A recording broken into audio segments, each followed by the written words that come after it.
On August 15, 1977, astronomer Jerry Eman was reviewing radio telescope data at Ohio State University when he saw something that made him grab his red pen and scribble a single word in the margin. Wow!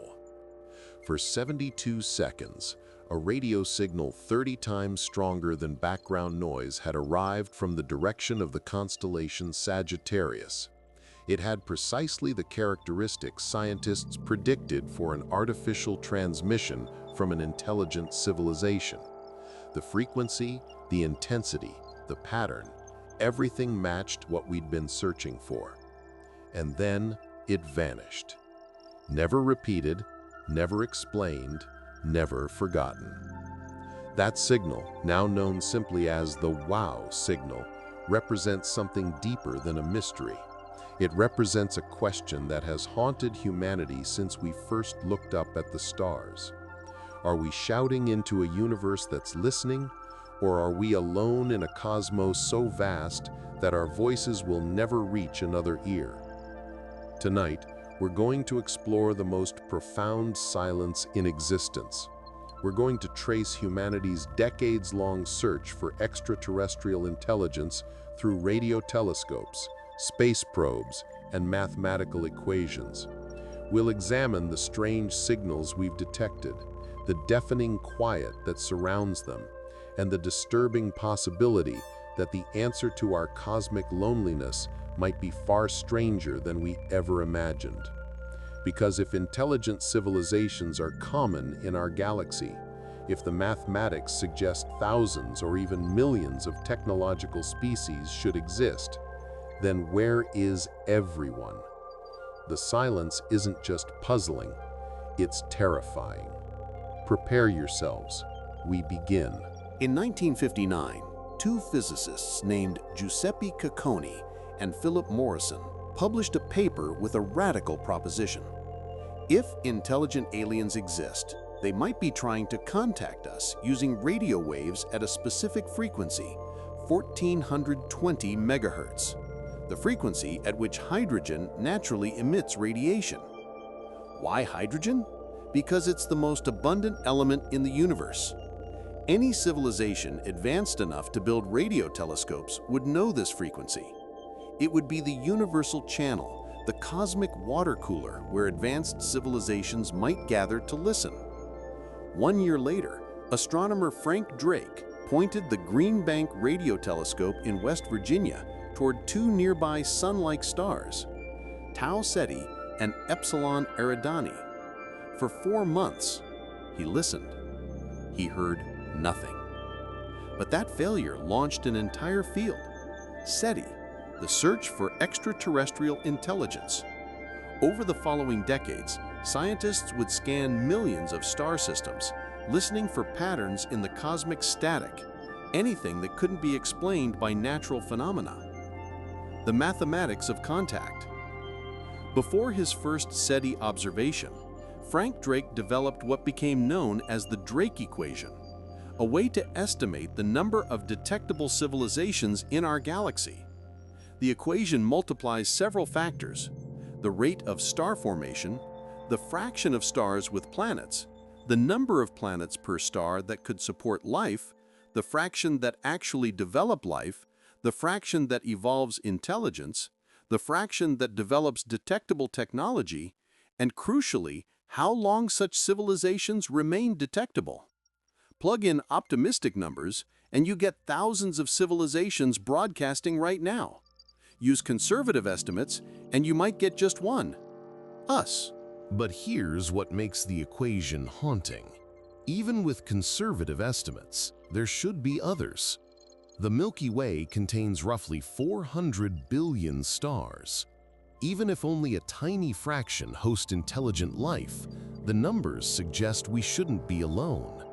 And yet, when we listen, we hear nothing but the background whisper of the universe itself.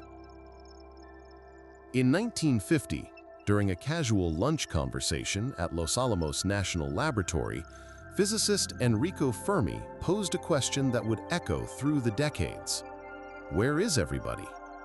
Fermi had done rough calculations. If even a small percentage of stars hosted intelligent life, and if even a tiny fraction of those civilizations developed interstellar travel, then the galaxy should have been colonized millions of years ago. We should see evidence everywhere: megastructures, probes, radio transmissions, altered star systems. Instead, we see nothing. This became known as the Fermi paradox, the apparent contradiction between high probability estimates for extraterrestrial intelligence and the complete lack of evidence. It's not just that we haven't received a message, it's that we haven't detected any signs of advanced civilizations anywhere. No Dyson spheres harvesting stellar energy, no obvious stellar engineering, no fleet of generation ships crossing between stars. The galaxy appears pristine, untouched, silent. Three possibilities emerged from this paradox, each more unsettling than the last. We are truly alone, and intelligent life is extraordinarily rare. We are not alone, but something prevents civilizations from becoming detectable. Or, we are not alone, but every civilization that reaches our level faces some inevitable catastrophe before they can spread across the stars. That final possibility became known as the Great Filter. But the evidence forces us to confront an uncomfortable possibility. What if the silence isn't an absence of intelligence, but a choice? What if advanced civilizations deliberately hide? Or worse, what if they learned something about the universe that we haven't discovered yet? Something that explains why broadcasting your presence is the last thing you'd ever want to do. Let's return to that August night in 1977. The WOW signal had everything we were looking for. It was narrow-band, just 10 kilohertz wide, far narrower than any natural emission. It was at 1420 megahertz, precisely where hydrogen emits, and it grew and faded over 72 seconds, exactly matching the pattern you'd expect as Earth's rotation carried the telescope across a fixed point in space. Jerry Ayman immediately knew he'd found something significant, but when researchers pointed the telescope back at the same location, nothing was there. They've checked hundreds of times since. The signal never returned. In 2020, an amateur astronomer proposed the signal might have come from a comet releasing a hydrogen cloud, but the explanation remains controversial. The frequency match is suspicious, the timing suspicious, the fact that it never repeated most suspicious of all. Because if it was an artificial beacon, why broadcast only once? And if it was natural, why has nothing like it ever appeared again? In 2007, astronomer Duncan Lorimer discovered something in archived radio telescope data that shouldn't exist. A burst of radio waves lasting just 5 milliseconds, but containing as much energy as the sun emits in a month. These fast radio bursts, or FRBs, arrive from distant galaxies billions of light years away. Most happen once and never repeat. Others pulse with mysterious regularity. One repeats every 16.35 days with mathematical precision. In 2020, scientists detected an FRB originating from within our own galaxy, generated by a magnetar, a type of neutron star with an extraordinarily powerful magnetic field. This seemed to explain FRBs as natural phenomena, but not all of them fit the magnetar model. Some arrive in patterns too regular, from galaxies too young to host many neutron stars. In 2021, researchers detected an FRB that repeated 1,863 times over 82 hours, then went silent for 3 weeks, then resumed.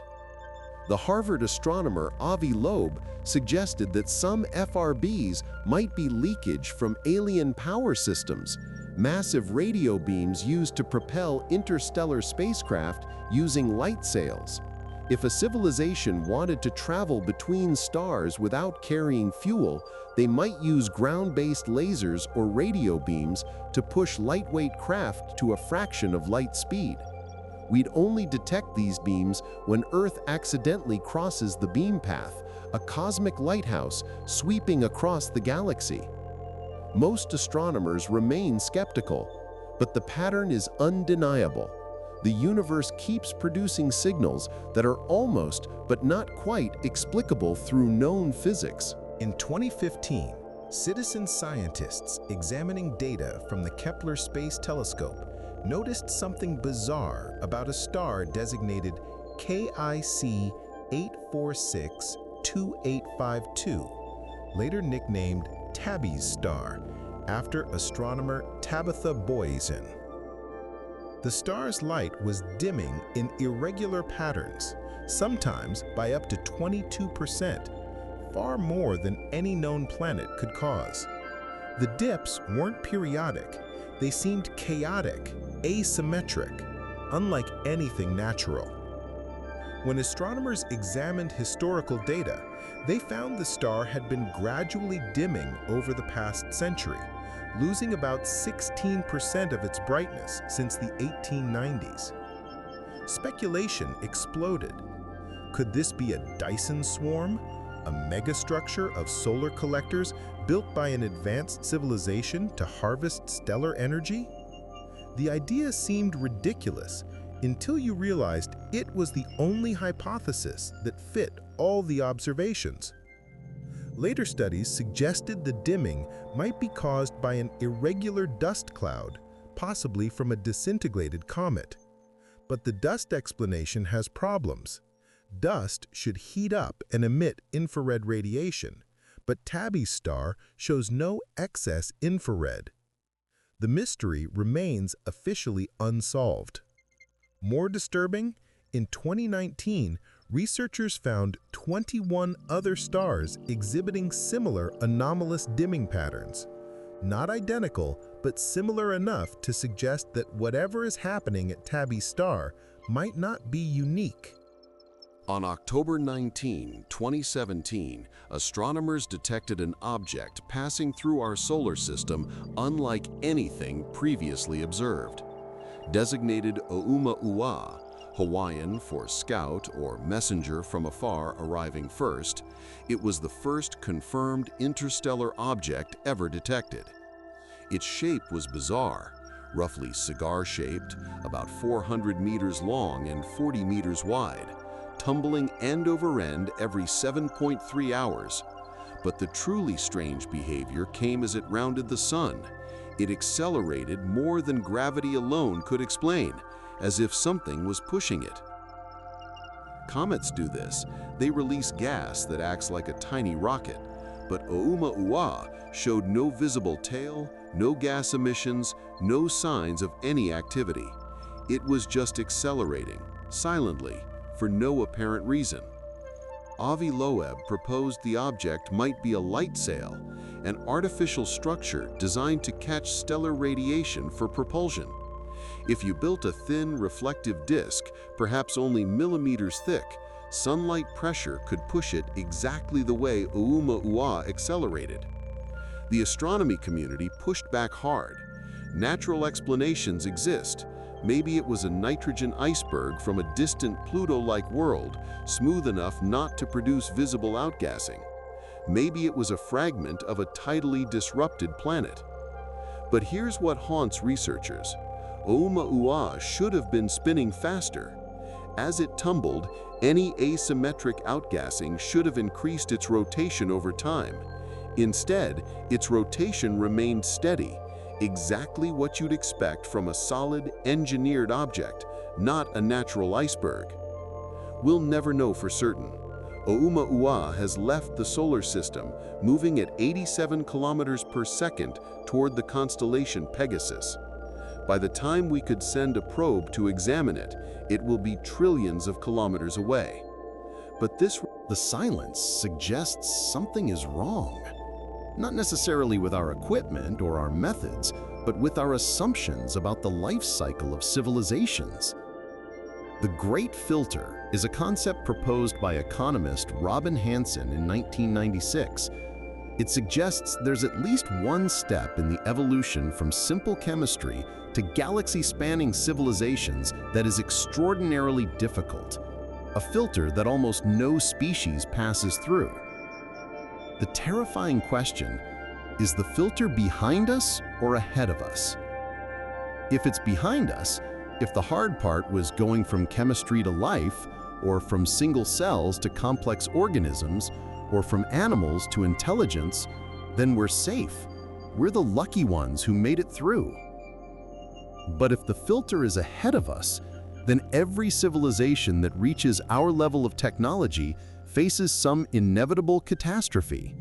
Nuclear war, climate collapse, artificial intelligence gone wrong, biological warfare, resource depletion, or something we haven't imagined yet. The silence of the cosmos might be a graveyard. Millions of civilizations might have risen, built radio telescopes, Consider the evidence. We've had nuclear weapons for less than 80 years and have come disturbingly close to using them multiple times. We've altered our climate in just 2 centuries of industrial civilization. We're developing artificial intelligence that might surpass human control within decades. What if technological adolescence, the period between discovering science and achieving interstellar capability, is inherently unstable? What if most species destroy themselves within a few centuries of inventing radio? The dark forest hypothesis. Chinese science fiction author Liu Cixin popularized what he called the dark forest hypothesis. The universe is like a dark forest where every civilization is a hunter creeping through the trees. Making noise, broadcasting your presence is the last thing you do because you never know who might be listening. The reasoning goes like this. In a universe where resources are limited and civilizations compete for survival, any unknown civilization represents a potential threat. You can never know their intentions. You can never trust they'll be peaceful. And you can never be certain they won't preemptively strike you out of fear that you might threaten them. So the safest strategy is silence. Hide, listen, but never respond. Never reveal your location, your technology level, your vulnerabilities. If this hypothesis is correct, then SETI isn't just naive, it's dangerous. Every message we've beamed into space, from the Arecibo message in 1974 to recent projects broadcasting music and mathematics toward nearby stars, might be cosmic suicide. Most scientists dismiss this as paranoid. But here's the uncomfortable truth. We've only been listening for 60 years. An advanced civilization might wait centuries or millennia before responding to a new signal, observing first to determine if the broadcasting species is a threat.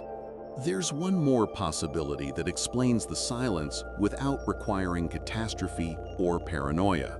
What if they're watching us right now? The zoo hypothesis, proposed by radio astronomer John Ball in 1973, suggests that Earth is deliberately isolated, a cosmic nature preserve where younger civilizations are observed but not contacted, allowed to develop naturally without interference. Imagine you're an advanced civilization that has colonized hundreds of star systems. You encounter a developing species on a planet, technologically primitive, still learning, still dangerous to themselves. Do you make contact? Perhaps not. Perhaps you've learned that premature contact disrupts natural development, that younger species need to solve their own problems, reach their own maturity. Perhaps there's a galactic community, but it has rules.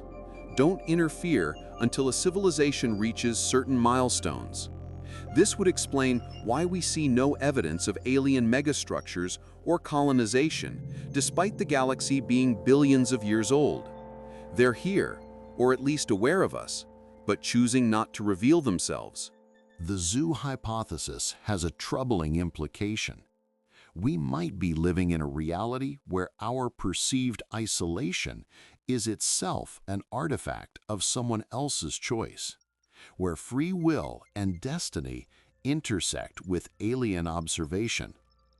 Some researchers suggest the hypothesis could be tested. If we're being observed, the observers might occasionally make mistakes, leaving clues of their presence. Perhaps some UAP sightings by military pilots. Objects exhibiting flight characteristics beyond known physics represent not alien visits, but monitoring equipment briefly becoming visible. The evidence extends beyond speculation into the realm of political acknowledgement. In 2020 and 2021, the U.S. military officially released videos of unidentified aerial phenomena that their own pilots couldn't explain. Objects moving without visible propulsion, accelerating beyond anything humans can build, performing maneuvers that would destroy any known aircraft. Most of these likely have mundane explanations, but not all of them. And that uncertainty, that 1% possibility that something is watching, changes everything. Scientists have proposed over 75 distinct solutions to the Fermi paradox, each attempting to reconcile the apparent contradiction between probability and observation. Let's examine the most compelling categories. The rare Earth hypothesis suggests that while simple microbial life might be common, complex multicellular organisms capable of developing intelligence are extraordinarily rare.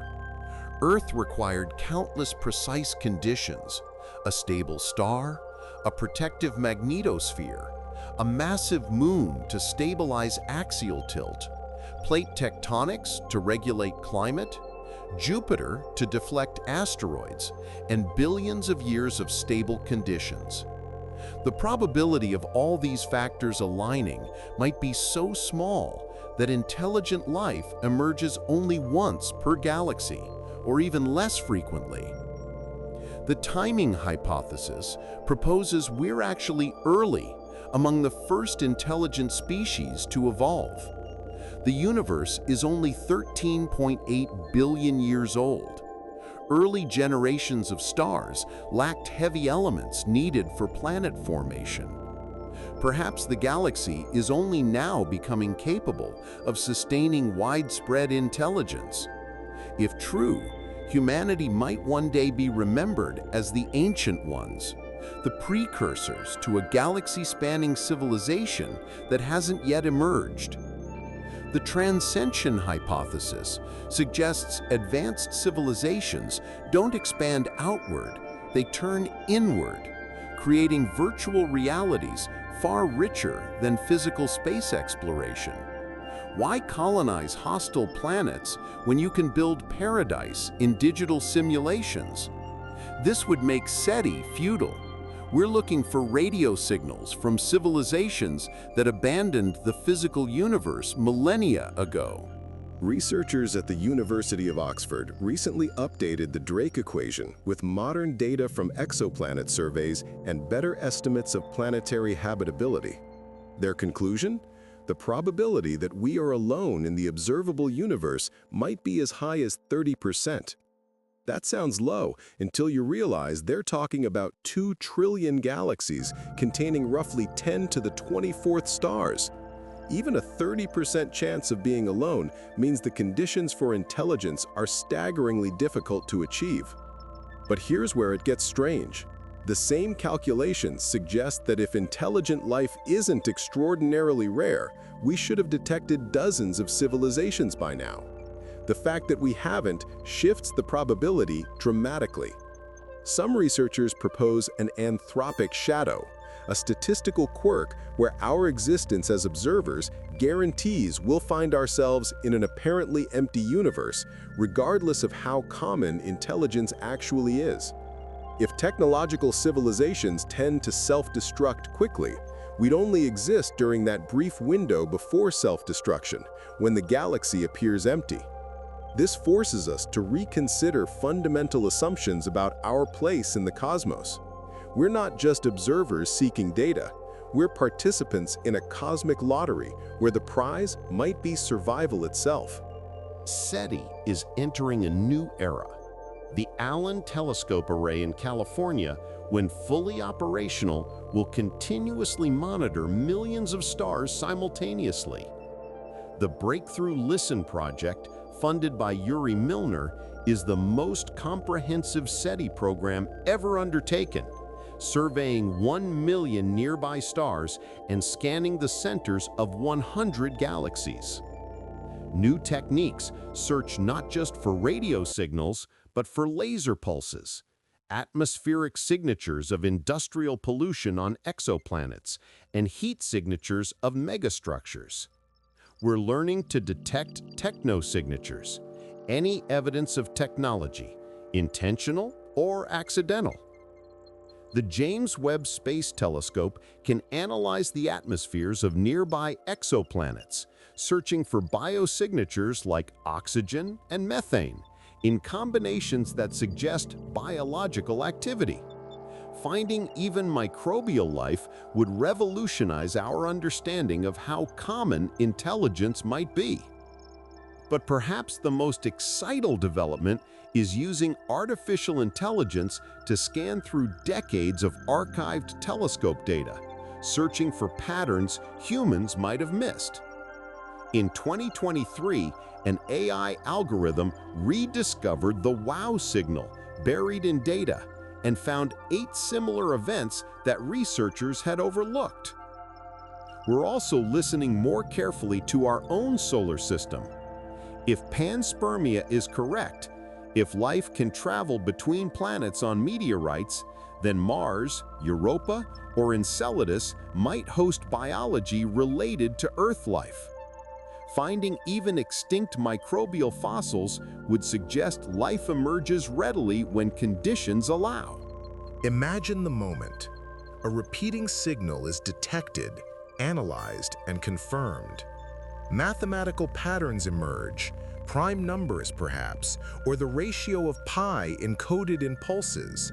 The message is unmistakable: intelligence. What happens next? Protocols exist. The International Academy of Astronautics created guidelines for announcing the discovery, ensuring the world learns simultaneously, preventing any single nation from controlling the response. But protocols assume orderly disclosure. Reality would be chaos. Markets would convulse. Religions would fracture or adapt. Governments would panic or deny. And ordinary people would confront an existential revelation: we're not alone. Even a simple detection without decipherable content would transform philosophy, religion, science, and politics overnight. Every human endeavor would suddenly have context. We're not the pinnacle of creation, but one species among many. If we receive actual information, mathematics, science, philosophy, it might leapfrog our technology by centuries or millennia. Or it might be incomprehensible, like showing quantum field theory to ancient Romans. The greatest gift might not be knowledge, but humility, proof that survival is possible, that civilizations can pass through the great filter, that the universe can be navigated without self-destruction. On October 19, 2017, astronomers detected an object passing through our solar system unlike anything previously observed. Designated Oumuamua, Hawaiian for scout or messenger from afar arriving first, it was the first confirmed interstellar object ever detected. Its shape was bizarre, roughly cigar-shaped, about 400 meters long and 40 meters wide, tumbling end over end every 7.3 hours. But the truly strange behavior came as it rounded the sun. It accelerated more than gravity alone could explain, as if something was pushing it. Comets do this. They release gas that acts like a tiny rocket. But Oumuamua showed no visible tail, no gas emissions, no signs of any activity. It was just accelerating, silently, for no apparent reason. Avi Loeb proposed the object might be a light sail, an artificial structure designed to catch stellar radiation for propulsion. If you built a thin, reflective disk, perhaps only millimeters thick, sunlight pressure could push it exactly the way Oumuamua accelerated. The astronomy community pushed back hard. Natural explanations exist. Maybe it was a nitrogen iceberg from a distant Pluto-like world, smooth enough not to produce visible outgassing. Maybe it was a fragment of a tidally disrupted planet. But here's what haunts researchers. Oumuamua should have been spinning faster. As it tumbled, any asymmetric outgassing should have increased its rotation over time.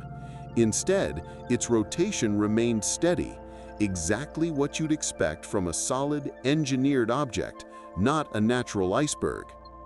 We'll never know for certain. Oumuamua has left the solar system, moving at 87 kilometers per second toward the constellation Pegasus. By the time we could send a probe to examine it, it will be trillions of kilometers away. But this represents just one piece of a much larger puzzle. Perhaps we've been thinking about this wrong. The silence of the cosmos might not be a mystery requiring explanation. It might be the natural state. Consider the sheer improbability of synchronized observation. Civilizations might exist at different times, separated by millions of years. We might be broadcasting while they're still bacteria. Or they might have risen and fallen before our sun even formed. The galaxy is 100,000 light-years across. A signal from the far side takes 100,000 years to arrive. If a civilization broadcasts for only a few thousand years, a brief technological adolescence, then the window for detection is vanishingly small. It's like two people trying to meet in a vast dark warehouse, each with a flashlight, appearing at random times over the course of a year, each visible for only seconds. The probability of overlap approaches zero. Combine this with the possibility that advanced civilizations might not use radio at all. Perhaps they communicate via quantum entanglement, gravitational waves, or technologies we can't imagine, and the silence becomes inevitable. We're insects trying to intercept human telecommunications, wondering why we only hear static. Here's a thought that challenges everything. What if this silence is programmed? Philosopher Nick Bostrom argued that if civilizations can create simulated universes indistinguishable from reality, and if they create many such simulations, then, statistically, we're more likely to live in a simulation than base reality. If we're in a simulation, the Fermi paradox solves itself. We're alone because the simulation only renders detail where observers look. Other civilizations might not be programmed, or they're rendered minimally, just distant lights without depth. This sounds like science fiction, but it's taken seriously by physicists. The universe has properties resembling a computed system: a maximum speed, light speed, a minimum distance, Planck length, quantized energy levels. These could be features of reality's underlying code.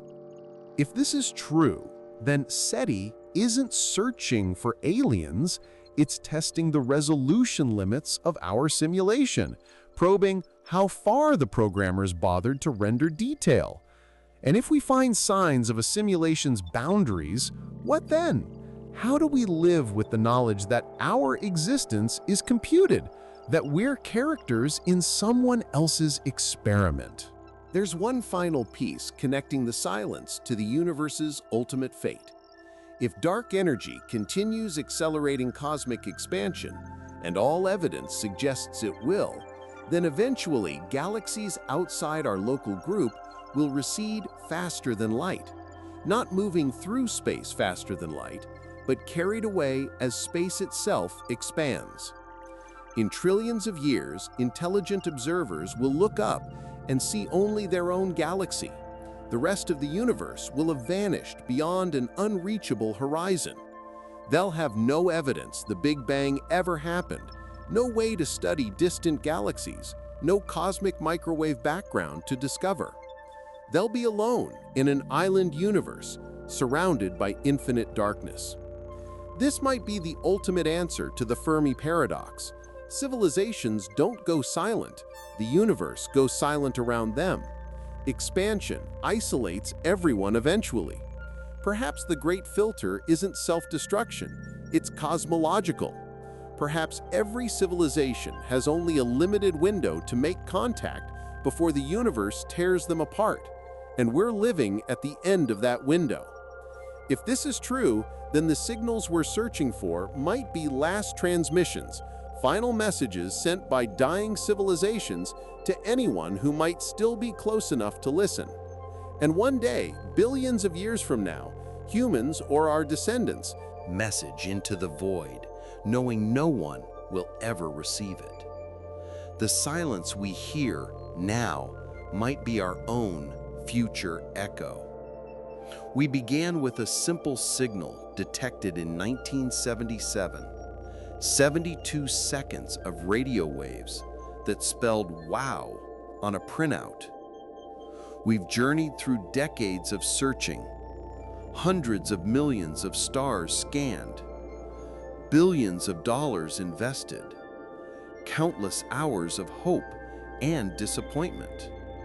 We've examined strange signals, anomalous objects, and deeply unsettling possibilities. And we found nothing conclusive. That might be the most profound discovery of all, because the silence teaches us something about rarity, about fragility, about how precious and precarious consciousness is in a universe of blind physics and random chance. If we're alone, then every act of kindness, every piece of art, every scientific discovery happens here or nowhere. The entire universe's capacity for wonder, for understanding itself, rests on this small blue world. If we're not alone, if others are out there hiding or watching or already extinct, then the great challenge isn't finding them. It's surviving long enough to deserve finding them.